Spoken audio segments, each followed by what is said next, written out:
नमस्कार मंडळी, पुन्हा एकदा एका नवीन रेसिपी आणि नवीन व्हिडिओ सोबत तुम्हा सर्वांचे मनापासून खूप खूप स्वागत आहे। तर मंडळी, आज आपण बनवणार आहोत अळूवडी। एकदम सोप्या पद्धतीमध्ये बनवणार आहोत। तर ह्या आधी सुद्धा मी तुमच्या सोबत अळूवडीचा रेसिपीचा व्हिडिओ शेअर केलेलाच आहे। तर त्यामुळे काहीतरी वेगळं ट्राय केलेला आहे, विचार केला तुमच्या सोबतही शेअर करूया। तर त्यासाठी व्हिडिओ शेवटपर्यंत नक्की बघा। आणि आता आपण रेसिपीला सुरुवात करूया। तर इथे मी 7 ते 8 ही अळूची पानं घेतलेली आहेत स्वच्छ धुवून।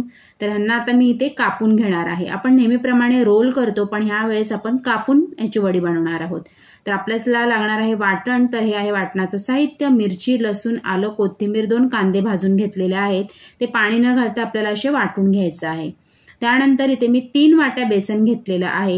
त्यामध्ये 1 वाटी मी तांदळाचं पीठ घालते। तांदळाच्या पिठाने आपली जी वडी आहे ती छान कुरकुरीत बनते।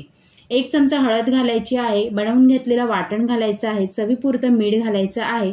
आणि यामध्ये मी 3 चमचा खोबऱ्याचं किस घालणार आहे। म्हणजे सुकं खोबरं भाजून ते आपण मिक्सरला वाटून घालायचं आहे। आणि 1 चमचा गरम मसाला। तर हे सर्व साहित्य आहे ते छान मिक्स करून घ्यायचं आहे आपल्याला हलकंसं। त्यानंतर आता ह्यामध्ये आपण घालणार आहोत 3 मोठे चमचे गरम करून घेतलेलं तेल। तर ह्यामध्ये मी ते घालून घेते। आता हे तेल गरम असल्यामुळे मी हाताने थंड झाल्यानंतर हे मळून घ्यायचं आहे। आपल्याला छान पीठ तयार करायचं आहे याचा। आता पाणी नाही घालायचं आहे आपल्याला। जो वाटण आपण घातला होता आणि तेल त्यामध्येच पहिल्यांदा मिक्स करून घ्यायचं आहे। त्यानंतर गरजेनुसार आपल्याला हळूहळू यामध्ये पाणी घालायचं आहे। तर अशा प्रकारे मी थोडं थोडं पाणी वापरून हा पीठ आहे तो तयार करून घेतलेला आहे, तुम्ही ते बघू शकता। त्यानंतर आता आपण यामध्ये जी पानं अळूची कापून घेतलेली आहे ती थोडी थोडी करून या पिठामध्ये आपल्याला घालायची आहेत आणि छान पीठ तयार करायचं आहे। चिंचेचा गूळ घातलेला आहे इथे मी 3 चमचे। तुम्ही गुळाचाही वापर करू शकता, तुम्हाला थोडा आंबट गुळाची चव आवडत असेल तर। आम्हाला गोड चव आवडत नाही म्हणून आम्ही इथे गूळ नाही घातलेला आहे, फक्त चिंच वापरलेली आहे। आणि कट करून घेतलेली अळूची पानं संपूर्ण आपल्याला थोडी थोडी करून ह्यामध्ये घालायची आहेत आणि अशा प्रकारे पीठ तयार करून घ्यायचं आहे।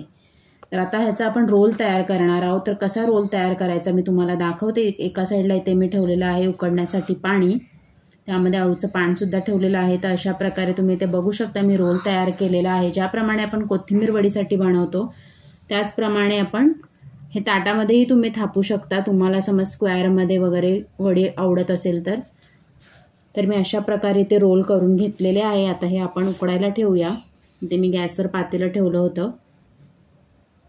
तर राहिलेल्या पिठाच्या अशा प्रकारे पुन्हा सगळे मी रोल करून घेतलेले आहे, तुम्ही ते बघू शकता।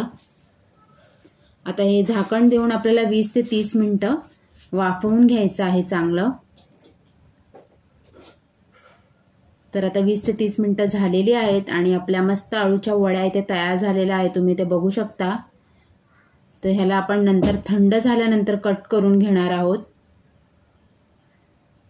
तर तुम्हाला मी एकदा दाखवते चमच्याच्या मदतीने किंवा सुरीने तुम्ही ते असं करून बघू शकता वडी शिजली आहे की नाही ते। आता कट करून घेऊयात आपण। छान थंड झालेली आहे वडी। गोल गोल करून अशा कट करून घ्यायच्या आहेत आणि तुम्ही ह्यांना डीप फ्राय सुद्धा करू शकता। तेलकट आवडत नसेल तर शॅलो फ्रायही करू शकता तुम्ही।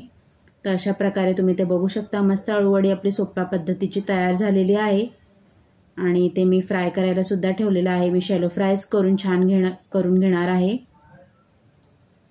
तर मस्त आपली अशी बिना रोल करता, ज्यांना कोणाला रोल वगैरे करता येत नसेल, वडीचा कठीण वाटत असेल तर त्या मस्त अशा सोप्या पद्धतीमध्ये तुम्ही अळूवडी ट्राय करू शकता। मस्त टेस्टी लागते, खायला सुद्धा ही एकदम चविष्ट लागते। नक्की ट्राय करा आणि कशी वाटली रेसिपी ते सुद्धा मला कमेंट करून नक्की कळवा। व्हिडिओ आवडल्यास लाईक करा, शेअर करा, जास्तीत जास्त आपल्या मित्रमैत्रिणींसोबत शेअर करायला विसरू नका। चला तर पुन्हा भेटूया अशाच एका नवीन रेसिपी व्हिडिओ सोबत।